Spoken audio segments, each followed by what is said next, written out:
But I think about the times in my life that education, school, writing, speaking, those things didn't appeal to me. And they didn't appeal to me oftentimes because of the people in my neighborhood who I was trying to impress, trying to be like. Sometimes in life, things that are not going to help you advance in life are the things that are glorified. So oftentimes in life, I would find myself looking and trying to gain the approval of individuals who did not have a step for me to lean on or anything in life to help me get to the next level. And so sometimes in life, I would find myself. I'm talking about as a little elementary school student.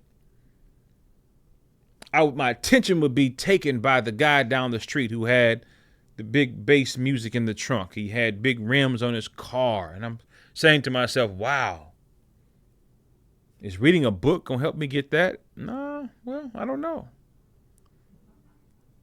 The funny thing about this thing and this journey I've taken towards becoming not only a children's book author, but also a speaker, helping those that connect with kids. I mean, my joy is found these days in helping kids directly, but also in providing professional development and keynote speeches for those individuals who need encouragement and also tools and strategies on how to connect with that kid, like the kid in my book, who is Tony, who has taken a step now where he's trying his best to do great in school, but his friends around him are not supportive of that. And I'm talking to a parent, to a guardian, to a teacher, to an educator, to a grandparent right now who has a kid, and you're saying to yourself, that sounds like the kid I'm dealing with. It's not about gender. It's not about if it's boy, girl, no matter who it is. You have a kid right now who, like Eugene, who, like Tony in my new book, outside influences are sometimes our worst enemies. Because as this little boy is trying his best to better himself, to keep his head in the book or in a book, to better himself, he finds himself in a position where he has to make a choice. It's almost like he went to go in the refrigerator. Anybody ever been hungry? You ever been hungry and gone to the refrigerator and had to make a choice between something that's healthy and something that's terrible? Yeah. You made a choice. I mean, even the grocery store is so funny. I heard this. I don't know. I saw this somewhere on social media. Somebody said if there's a health food or a healthy food section in your grocery store, what is everything else in the grocery store? Unhealthy? If there's a healthy food section in the grocery store, you're like, well, what's all this other stuff in here, right? And so if you ever had to go to the grocery store or to the refrigerator to make a choice between something that tastes good and is bad for you in the long run, or something that doesn't taste as good as this, but is better for you in the long run, you know how it is to be an elementary school student, a middle school student, having to decide who's going to influence you, having to decide who's going to have your attention, having to decide who is going to be the crew, the people, the group, the individual that you're going to allow to pull you in a certain direction. As I am privileged to meet kids like that kid in my new book every single week, every single month.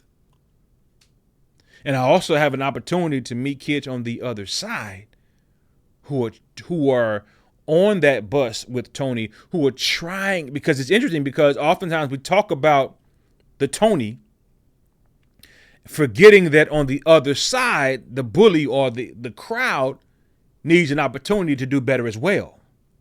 Don't miss this, because when I go to schools and I'm able to speak at student assemblies or talk to crowds, it's not just to Tony, it's also to the crew who also needs a chance to do better.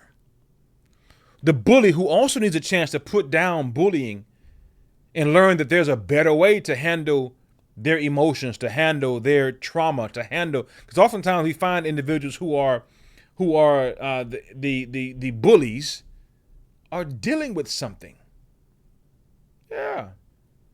And sometimes I'm able to go into and speak with administration, with teachers, because they need also tools in place to help them not just resort to, oh, you're in trouble, bully. But let's figure out. Let's get down, as they say down south, to the nitty gritty. Let's get down to the root of the problem and figure out what we can do. So I had an awesome time writing this book and watching the illustrator find unique ways to connect the words and to make a tremendous picture book that I'm hoping will impact thousands of lives around the globe and will help young people understand that they're powerful, they're unique, and that the world needs them. There are kids right now that I'm able to speak with. There are kids that you know right now who don't realize, who don't value themselves because they haven't been taught how to value and how to have a high sense and high level of self-worth. It's difficult in life sometimes to find young people who are not swayed by either side and who have an independent kind of thinking, and they know who they are. They realize they got gifts. They realize they have talents. They realize that, hey, they have like Liam Neeson said, they got a special set of skills. And so that book I dedicated to my son. But in that book, I highlighted also educators who sometimes we don't give credit to, don't give enough credit to, and that they have power and influence to often change the trajectory of a kid's life, simply sometimes by words. So that book is, or my book is, I think, a balanced approach to highlight the work of educators and also to shed light on what young people are facing in a world in 2024 going into 2025 that is ever changing, and that they need tools to cope with, to deal with, and to be their best selves. So I'm hoping that you will see some kind of light in getting that book for those that you love, those that you serve, those young people that you know are looking for some kind of answers. In the back of that book, we had an awesome time putting together discussion questions for groups of kids to kind of discuss and navigate and move forward as they become the best that they can be, and most importantly, as they commit to go, to grow, and to glow every single day. So thank you for going on this journey with me. Thank you for your support. Thank you for those on social media who have given me all kinds of words of encouragement along the way, and those words that will come along, even those who've given me words that help me become better. Thank you as well. Show notes, eugenehamilton.org. I'll meet you there. Place your orders there online. Don't forget, if you go to Amazon, I just want you to have the book because I know sometimes that's easier. But if you order right on my site, there's a special gift. And also you'll get a signed, the first 100 copies that are going out will be signed by yours truly. Looking forward to continuing to impact your life in many different ways. Thank you again, Grow Squad. Keep on going, keep on growing, keep on glowing. That's my time. See you next time. Peace.